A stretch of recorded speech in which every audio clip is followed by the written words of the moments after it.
নমস্কার বন্ধুরা, কেমন আছেন আপনারা?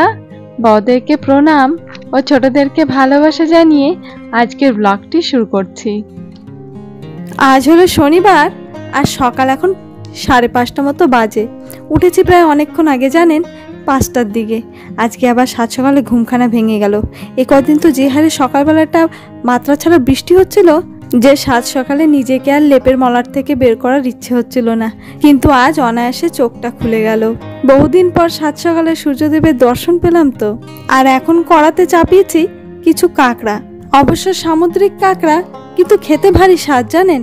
আগেও একবার দুবার ব্লগে শেয়ার করেছিলাম। ছোট বোনটি যেহেতু এসেছে, তা ওকে বললাম দাঁড়া, তোকে মধ্য আন্দামানের একটা বিশেষ কাঁকড়া খাওয়াই। অবশ্য কাঁকড়া প্রিয় লোক আমাদের বাড়ির সকলেই, শুধু আমিই বাদে। একটুকু পেঁয়াজ বাটা, দুটো মতো বড় পেঁয়াজ বেটে দিয়েছি, একটুকু নুন, একটুকু হলুদ, একটুকু জিরে গুঁড়ো, একটুকু লাল লঙ্কার গুঁড়ো, একটুকু গোলমরিচের গুঁড়ো আর 3টে মতো টমেটো বেটে দিয়েছি। আর প্রতিদিনের ন্যায় আজও তো বেরোবো কাজে, তাই শুধু কাঁকড়ার ঝোলটাই নয়, একটু করেছি পটল ভাজা আর একটুকু করেছি সঙ্গে ডাল। বোনটা বাড়ি এসে তো প্রায় অনেক কদিন হয়ে গেছে, আর এখন জানেন ওর না আবার ফিরে যাওয়ার সময়টা চলে আসছে। এই দেখি মাঝে মধ্যেই বোটের শিডিউলটা বের করে দেখতে থাকে, আর তখনই না আমার মনের মধ্যেটা কেমন যে একটা হুহু করে ওঠে, তার কি বলবো। কতগুলি বছর পর বোনটাকে কাছে পেয়েছি বলুন তো, কিন্তু আবার কোনো উপায়ও নেই। এই যত তাড়াতাড়ি ফিরে যাবে, আবার তো তাড়াতাড়ি ফিরে আসতেও পারবে বলুন। আর মিশমিও এত কদিন যখন আমরা কাজে বেরিয়ে যাই, তখন তো একেবারে বেচারি একা হয়ে যায়। তবে কয়দিন কিন্তু ও ভারী আনন্দে দিনগুলি কাটাচ্ছে। নিন, হয়ে গেছে, চলুন এবার তৈরি হয়ে কাজের দিকটা বেরোই। টাটা মা, টাটা। আমি স্কুলে যাই, যাবো না? আমি তো এসেছি, এখন আমি যাই। Tata tata. কাটা আছে, হ্যাঁ গাছে কাটা আছে। টাটা, তুমি খেয়ে নাও, খেয়ে নাও, ঠিক আছে। কোথায় যাচ্ছ? ওখানে ফেরো না। Tata tata. যখন আমরা সবাই প্রতিদিন দিনের বেলাটা নিজের নিজের কাজে বেরিয়ে যাই, তখন তো মিশমিরা নিয়ে একাই থাকে ওর আন্টির সঙ্গে। তখনও গোটার দিনটা কেমনভাবে কাটায় সেগুলো তো আমরা দেখতে পাই না। ও কেমনভাবে খেলা করে, কেমনভাবে চলাফেরা করে, কি খায় কি না খায়, কতটা দুষ্টুমি করে, সেগুলো তো আর আমরা নিজে চোখে দেখতে পাই না। তাই ওর মাসিকে বলে গেছিলাম, আমরা বাড়ি থেকে বেরিয়ে গেলে একটু ছোট ছোট কাণ্ড কারখানাগুলো ভিডিও করিস তো, একটু দেখবো। আর তাই আপনাদের সঙ্গেও শেয়ার করছি। হ্যালো বলো।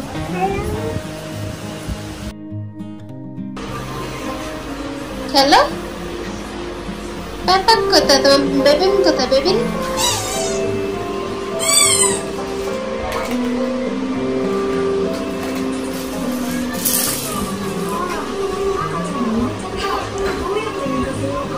কেমন করে?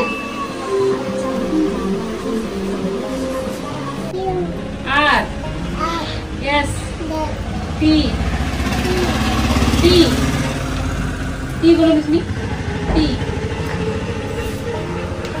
T U V রেডি দা, কে বলো? W বলো ডব্লিউ। X X বলো বিস্মি। X Y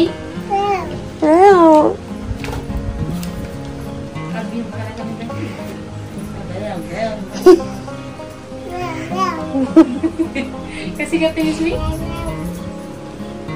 নমস্কার বন্ধুরা, এখন বাজে বিকেল 4:30 মতো। আজকে বেশ সুন্দর রোদ উঠেছে, জানেন। দেখুন পেছনে আকাশটাও খুব পরিষ্কার। আর এখন সবাই মিলে একটু বেরোবো। ছোট বোনটা এসেছে, আর এখন ওর অনেকটা যাওয়ার সময়ও হয়ে গেছে। এই এখন বসে আছে, কবে বোটের শিডিউলটা বেরোয় সেই হিসেবে ওইখান থেকে বেরোবে।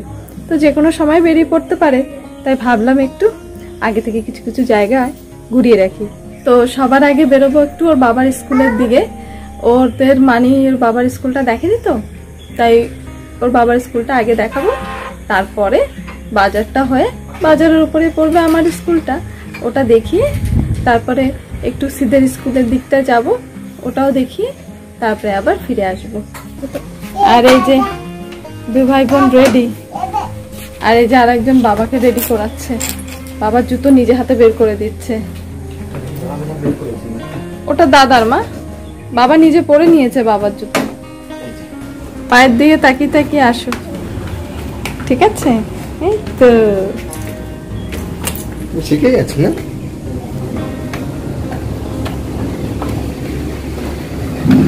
বাবা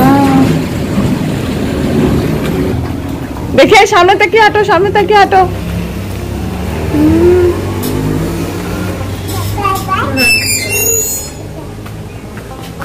চলছে।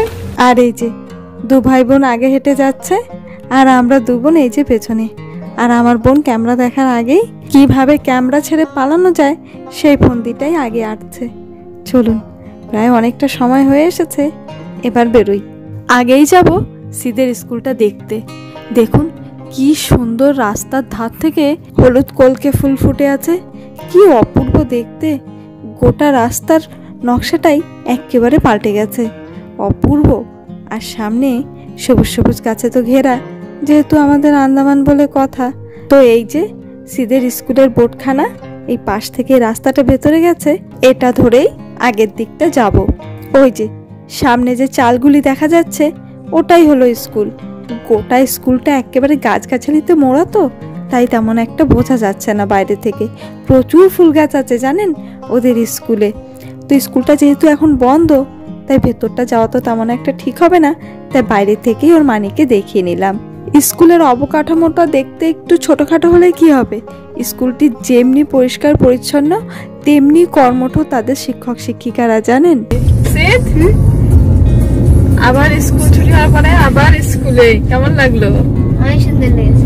মানিকে দেখিয়েছে স্কুল, খুশি এবার? হ্যাঁ।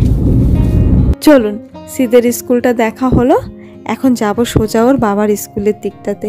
আর এই রাস্তার ধারের গাছগুলি না, যতবার এগুলির দিকে নজর যাচ্ছে মনে হচ্ছে যেন এগুলি শুধু দু হাত তুলে নিচের দিকে ডাকছে। চলুন, এবারটা ঢুকে পড়েছি ওর বাবার স্কুলের পরিষদের মধ্যে। আমাদের মধ্য আন্দামানের বেশিরভাগ স্কুলগুলি না এরকম সুন্দর প্রকৃতির মাঝে দেখতে পাবেন, যেখানে শুধু সবুজ সবুজ গাছপালা আর পাখির আওয়াজ আর হাওয়ার শব্দ ছাড়া তেমন কোনো শব্দ আপনি পাবেন না। হ্যাঁ, কিছু কিছু স্কুলগুলি একটু বাজারঘাটের মধ্যখানে পড়ে যায় বলে একটু যানবাহনের আওয়াজে সমস্যার সম্মুখীন হতে হয় ঠিকই, কিন্তু বাদবাকি জায়গায় আপনি একটি আলাদা শান্তির অনুভবই করতে পারবেন। আর এটাই হলো বাবার স্কুল। স্কুলটি বেশ বড় জানেন। এটা সম্পূর্ণটাই সরকারি স্কুল, কেন্দ্রশাসিত সরকারের অধীনেই আসে। অবশ্য আমার স্কুলটাও ওই একই কেন্দ্রশাসিত সরকারের অন্তর্গতই আসে।